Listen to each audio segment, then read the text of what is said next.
Ndagusuje cyane wowe ukomeje kunyumva no kuntega amatwi. Nitwa Niyiguha Jeremy. Iyi ni Ibaba Official. Uyu munsi tariki ya 14 z'ukwezi kwa kabiri, buri mwaka hirya no hino ku isi hizizwa umunsi mukuru wa Save a Hunt cyangwa se Valentine Day, umunsi mukuru w'abakundana. Uyu munsi waje ute? Wamenyekanye ute? Wavumbuwe nande? Byagenze gute? Kubera iki wiswe Save a Hunt? Uyu Valentine ninde? Aka kanya ushobora kwibaza uti ni iki gikorwa kuri uyu munsi? Hakorwa ibiki? Ese ni bande bakwiye kubikora? Ni bande badakwiye kubikora? Twaguteguriye ikiganiro kibisobanura byose, amateka y'uyu munsi, uburyo wavumbuwe ukagera ku isi, uburyo wizihizwa hirya no hino mu bihugu bigiye bitandukanye, uburyo bigenda birutana kuwizihiza, ndetse na byinshi utaruzi kuri uyu munsi. Mbere gato yuko dukomeza, ndabanza gusoma amagambo make muri Bibiliya, Abefeso 5 cyangwa igice cya 5 umurongo wa 11 n'uwa 12. Hari amagambo agira ati: ntimukifatanye n'imirimo yabo umwijima itagira umumaro, ahubwo muyihane, kuko ibikorwa nabo rwihishwa biteye isoni no kubivuga. Hari benshi bibeshye ko kuri uyu munsi ariho bemerewe gukora ibyo bishakiye byose, bigatuma byabajyana kure bakajya kure y'Imana. Nyamara ubusanzwe barabizerwa imbere y'Imana, ndetse Imana yabemeraga, ariko uyu munsi ugatuma bajya kure yayo. Umuntu umwe ukoresha urubuga rwa Twitter cyangwa X y'uyu munsi, ku mugoroba w'ijoro ryakeye yanditse ku rubuga rwe agira ati: ubu ku munsi w'ejo hari abantu Satani arimo ategura gutwara roho zabo binyuze ku munsi wa Saint Valentin. Muramenye muzirinde, Yesu Kristo nawe hari abo arimo ategura kuzacungura. Umwemerere azagucungure, uzirinde ko Satani yatwara roho zawe binyuze ku munsi wa Saint Valentin. Abantu benshi bakimara kubona ubu butumwa yanditse, bamusubije ari benshi ku magambo agaragaramo guhangana. Bamwe bavuga bati turabyemerewe, abandi bavuga bati ntitubyemerewe, ariko aho baganishaga ni ku mibonano mpuzabitsina. Bitewe n'uko kuri uyu munsi abantu benshi bagerageza guha impano abo bakundana, ariko hakabaho abarengera bagakora imibonano mpuzabitsina nyamara batarabyemererwa. Ubundi iki ni igikorwa gikorwa hagati y'abashakanye nyuma yo kubyemererwa imbere y'amategeko y'igihugu ndetse n'imbere y'Imana. Iyo ubikoze mbere yawo ujye umenya ko ukoze icyaha gikomeye. Kugira ngo ugikurweho bisaba izindi mbaraga. Izo mbaraga nta handi ziva, ni muri Yesu Kristo, umwana w'Imana. Uyu impamvu ari we nuko ari we wemeye kwitangira buri wese ku isi akamucungura. Reka twe gutinda kuri ibi karakanyuzeho. Ubusanzwe umunsi wa Save a Hunt wizihizwa tariki ya 14 Gashyantare ku isi hose, ugafatwa nk'umunsi w'abakundana. Uyu munsi uhurirana n'umunsi Kiliziya Gatolika izirikana ku buzima bwa Mutagatifu Valentine. Umunsi wa Save a Hunt cyangwa se Valentine Day abantu bawufata mu buryo butandukanye, ndetse hari na byinshi bitandukanye bigenda biwuvugwaho, byaba iby'ukuri n'ibitari iby'ukuri. Muri iki kiganiro turagaruka kuri bimwe byagiye biranga uwo munsi kuva igihe watangiriye, bimwe mu bisobanuro by'ibiwukorwaho, ndetse n'uko wizihizwa mu mpande zitandukanye z'isi. Aha turagenda tuvuga muri buri gihugu. Ku munsi wa Save a Hunt, abasore n'inkumi bakundana couples bahana impano zitandukanye ziganjemo impapuro zanditseho imitoma, impano zifatika n'indabo z'amaroza atukura ubusanzwe avuga urukundo rugurumana. Aha bivugwa ko buri mwaka kuri Save a Hunt hoherezwa amakarita agera kuri miliyari 1.5 muri yo 83.6% akaba atangwa n'abagore bayaha abo bakunda.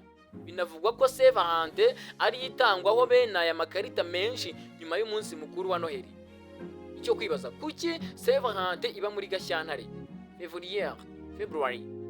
Kuva mu bihe bya kera Antiquité, umunsi wo hagati mu kwezi kwa Gashyantare ufatwa nk'ikimenyetso cy'urukundo n'uburumbuke. Ubugiriki kwari ukwezi bibukagamo ubukwe bw'imana zabo zikomeye Zeus na Hera. Mu Baromani tariki ya 15 Gashyantare wabaga ari umunsi bizihizagaho Lupercalis, aho baturaga ibitambo Lupercalis, imana y'uburumbuke. Save a Hunt ninde? Muri Kiliziya Gatolika habayeho ba Valentine 3 batandukanye bagiye bagirwa abatagatifu kubera ukwemera kwabo kutajegajega kwatumye bitwa nk'abahowe Imana, bakitwa n'ingoma z'igitugu zayoboraga Roma icyo gihe. Iki gihe hari mu kinyejana cya 3. Muri abo ba Valentine babayeho harimo Valentine wa Roma. Uyu yari padiri, yitwa mu kinyejana cya 3 azira ukwemera kwe, ashyingurwa i Roma hafi y'inzira yitwa Via Flaminia. Valentine wa kabiri yari Valentine wa Terni. we yari umwepiskopi cyangwa se bishopu, nawe akaba yarishwe ashyingurwa i Roma hafi y'inzira yitwa Via Flaminia. Valante wa gatatu yari Valante w'umumaritiri wo mu majyaruguru ya Afurika. Uyu nawe yarishwe ariko amateka ye ntazwi neza. Muri aba bavalante batatu, uwitiriwe uriya munsi wa Valentine w'i Roma, bivugwa ko ku ngoma y'umwami w'abami Claude w'umugome, Claude la Cruel, Roma yari mu ntambara abaturage batakundaga, maze afata icyemezo ko nta musirikare n'umwe uzongera gushaka. Ibi byatumye Valante w'i Roma akomeza gusezeranya rwihishwa abakundanaga, harimo n'abasore b'abasirikare, nyamara umwami yari yaratanze itegeko ko nta musirikare uzongera gushaka umugore. Byaje kumenyekana ibukuru, Valante arafungwa. Ku munsi wo kunyongwa we rero hari tariki ya 14 Gashyantare, yoherereza umukobwa wari ufite se wacungaga iyo gereza agapapuro kari kanditsemo amagambo menshi, ariko yongeraho ngo biturutse kuri Valante wawe. Uwo mukobwa bivuga ko Valante nawe yamwibonagamo. Uko niko Valante yagizwe umurinzi w'abakundana, le patron des amours, biturutse ku ibaruwa yanditse irimo urukundo ndetse no gufungwa akanyongwa azira guharanira uburenganzira bw'abakundana. Icyo kwibaza, uyu munsi wa Saint Valente wizihizwa ahantu hatandukanye. Nihe uyu munsi h'ingenzi ukunda kwizihizwa? Ubundi kera uyu munsi wafatwaga nk'uw'abasiribateri kurusha abakundana. Abasore n'abakobwa bakinaga umukino aho abakobwa bihishaga maze abasore bakabashakashaka. Iyo umusore yavumburaga umukobwa bagombaga gushyingiranwa mbere y'uko umwaka urangira. Mu kinyejana cya 14 nibwo mu Bwongereza uwo munsi wafashwe nk'uw'urukundo kuko bemeraga ko inyoni z'ingabo n'iz'ingore zihura, accompliment cyangwa se matching. Kuri uwo munsi mu Buyapani ho ntibiba bisanzwe. Kuri uwo munsi abagore n'abakobwa bategetswe kuzanira abagabo n'abasore bakorana za shokora zihenze. Gusa mu Buyapani kuwa 14 Werurwe abagabo nabo barishyura, bagaha bashiki babo umwenda, urukweto cyangwa ikindi kintu gifite ibara ry'umweru kandi gihenze inshuro 3 nibura kurenza ya shokora yaguriwe. Iyo tariki ya 14 Werurwe bayita White Day.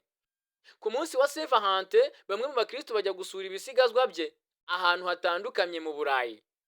Mu Bushinwa na Taiwan kuva mu mwaka w'1980 uyu munsi wa Saint Valente urizihizwa cyane.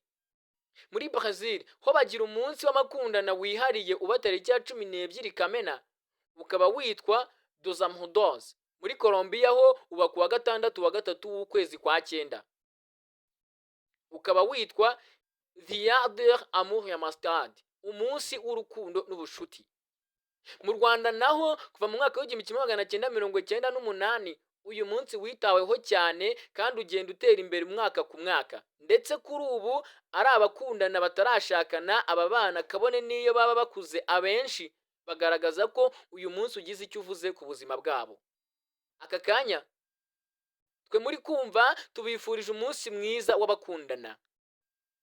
Niba ufite umuntu ukunda utitaye ku cyo uri cyo, waba uri umuhungu cyangwa umukobwa, mugenera impano.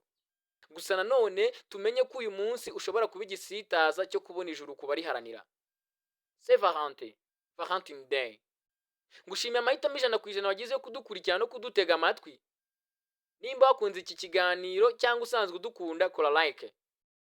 Nimba umva ari inshuti wagisangiza nazo zikagira icyo zunguka, kora share. Nimba kandi hari igitekerezo wagize cyandike muri comment. Nge mwari kumwe, nitwa Niyiguha Jeremy. Ugira amahoro.